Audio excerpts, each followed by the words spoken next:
I bought this Nintendo Switch off eBay and it doesn't work. We're gonna try and fix that. Welcome back to the channel. My name's Justin and I try to fix broken electronics. Today we're gonna see if this Switch becomes parts or if I can repair it. All in all, not the best condition Switch, but it does have the kickstand, which is a bonus.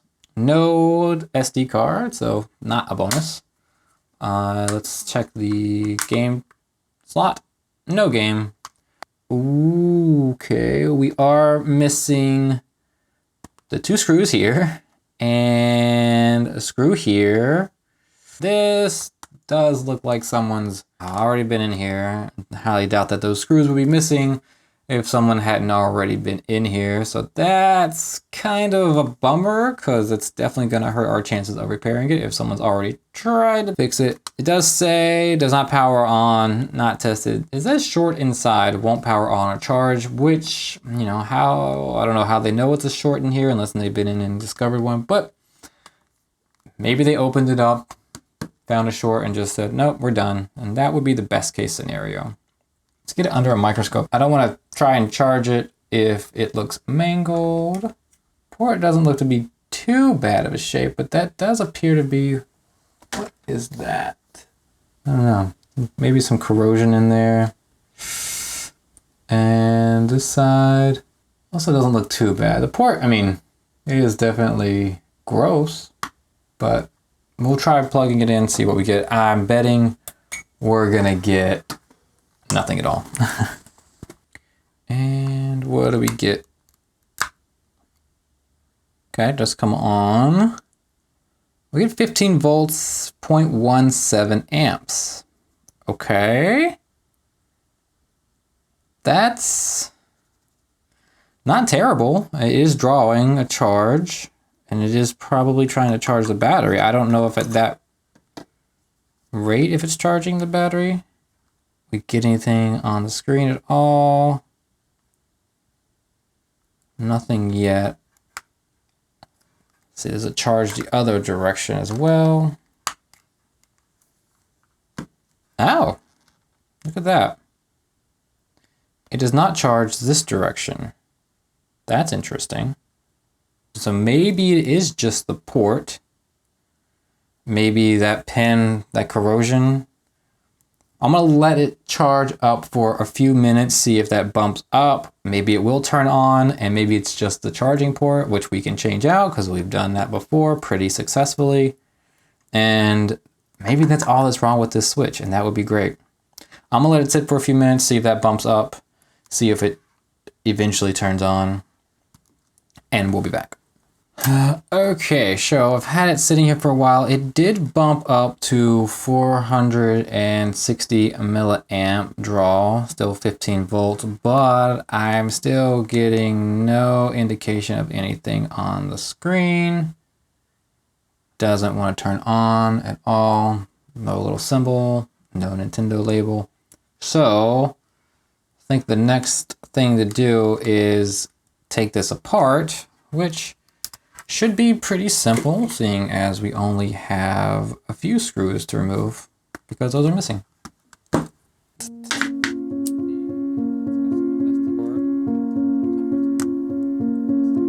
Oof, dusty.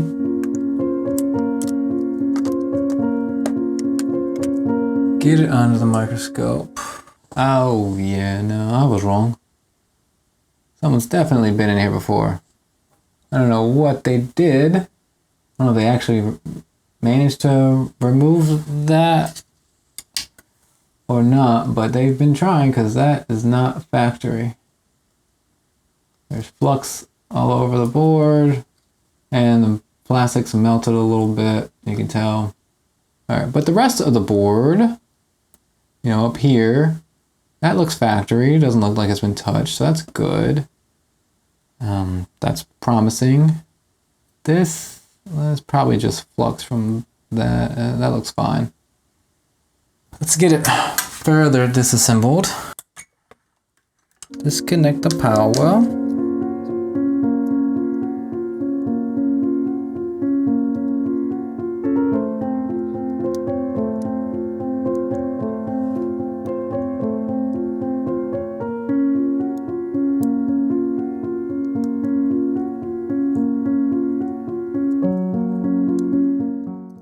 board out. We'll move you over here.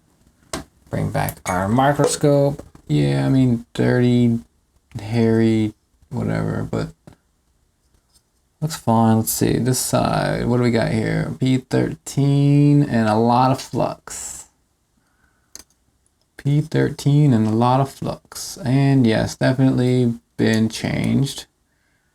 And yeah, okay. Well, we're gonna do some testing. Let's see what we can find.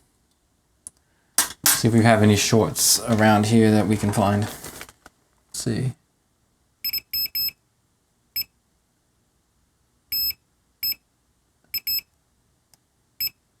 Okay.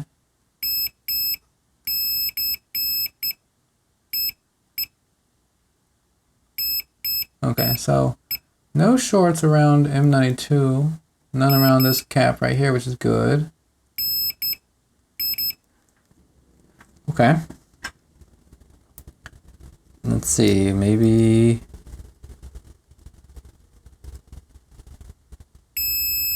Okay, so that does work. I was gonna say, I've never seen that that fuse blow. I have no idea why it's there.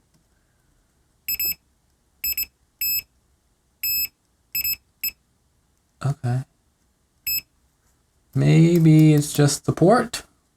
This area looks gunky. And probably needs a good clean out before I can really test this. I mean, yeah, there's just too much junk here. All this flux, and see if we can make a better connection. I keep the board up, actually, get this one.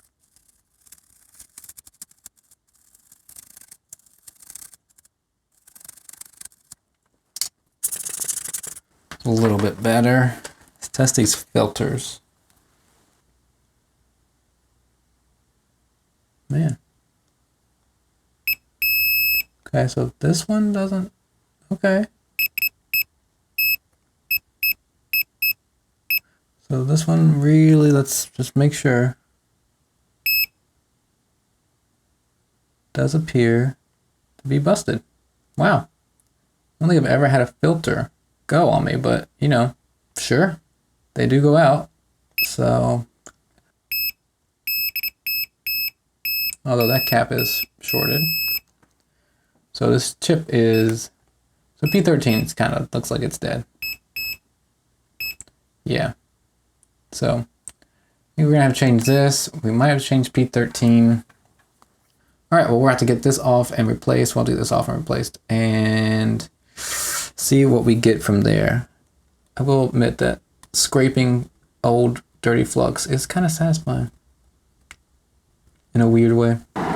First thing to do. Looks like it's already got lighted solder here, so I'm not worried about that, but we'll add some flux to these areas. And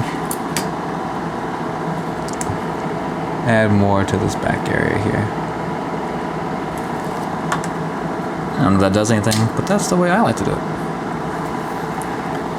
We'll come in with our hot air.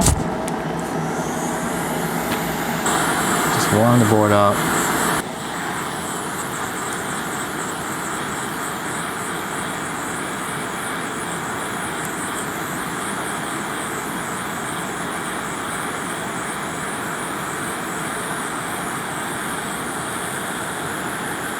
And port's gone. Simple enough. Let's see what the damage is on this side. Oh yeah. That's gonna be an issue.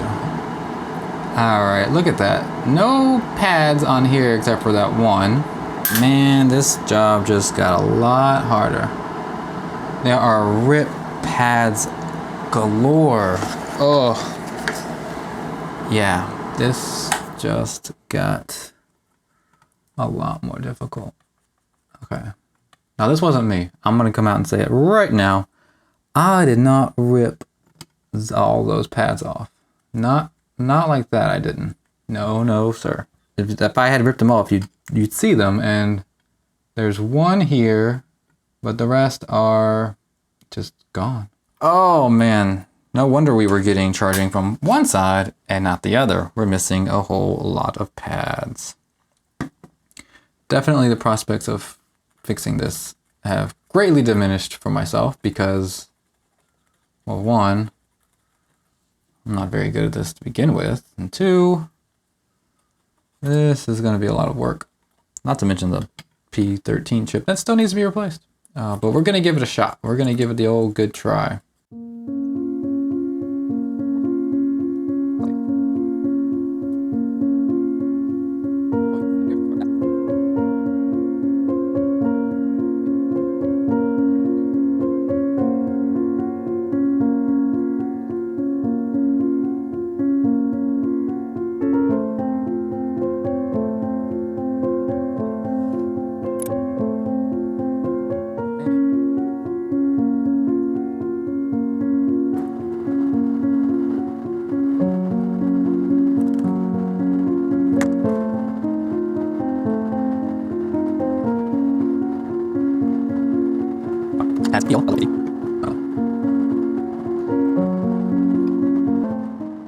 Now I need to run a wire from here to here, here to here, here to here, here to here, here to here. See if that will get us anything. Very, very thin wire.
Let's see. Oh, not even all of these are solid. None of these are solid, actually. Not sitting down all the way, that's the problem. Introducing more heat to the problem.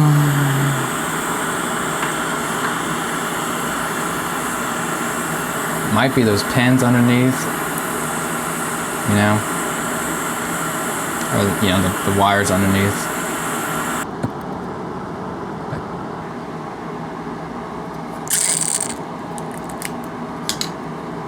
Let's see. It's not sitting down on this side or something.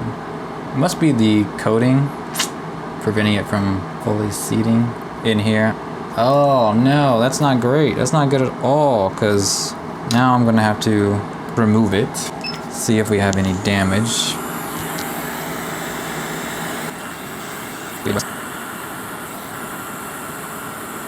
Okay, well, those still seem to be okay, but it's this part right here, I think, that's giving me issues. Let's see if we can't look at it through the microscope. Yeah, I guess that's just too high up for this. Oh man. Oh, I don't know what to do. Just scrape a little bit off.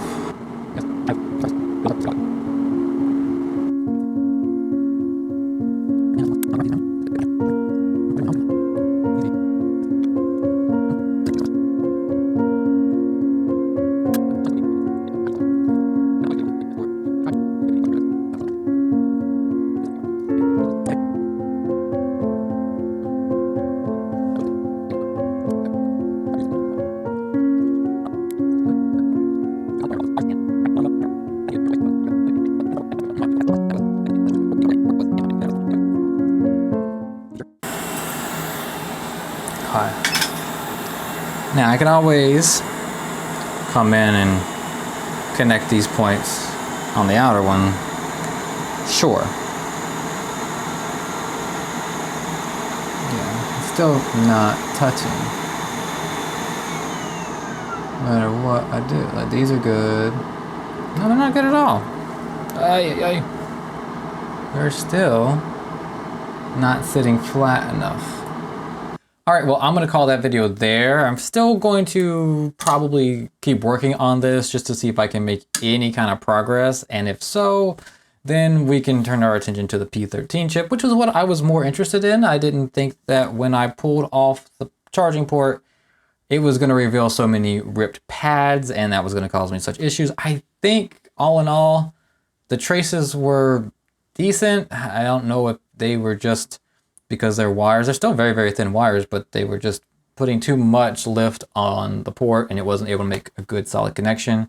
I did manage to, take the port on and off a few times without melting the plastic, so that's good. I'm working at 360 degrees Celsius on my hot air station, and that seems to be a pretty good temperature to not melt that plastic any higher, and it melts pretty quickly. But it still manages to get the solder on the pads to melt, which is encouraging. At least I'm learning a little bit there. Still some good, experience with trace repairs, even if I can't be sure that they did anything at all because I can't get that port to lay down flat, which is kind of annoying. Maybe if I had some like thinner pad strips, but those just, I don't know, I have a hard time, getting those to work very well too. I wasn't really expecting to have to do any trace repairs with this. The eBay listing didn't say anything about previous work, but sometimes that's the way it goes with eBay listings. You don't get all of the information, which means sometimes you'll be able to repair it and sometimes it's gonna have to go for parts. And unfortunately, right now, this one's trending towards the part bin, but there's always a chance. Anyway, I hope you enjoyed the video. I hope you learned something useful from it, and we'll catch you in the next one.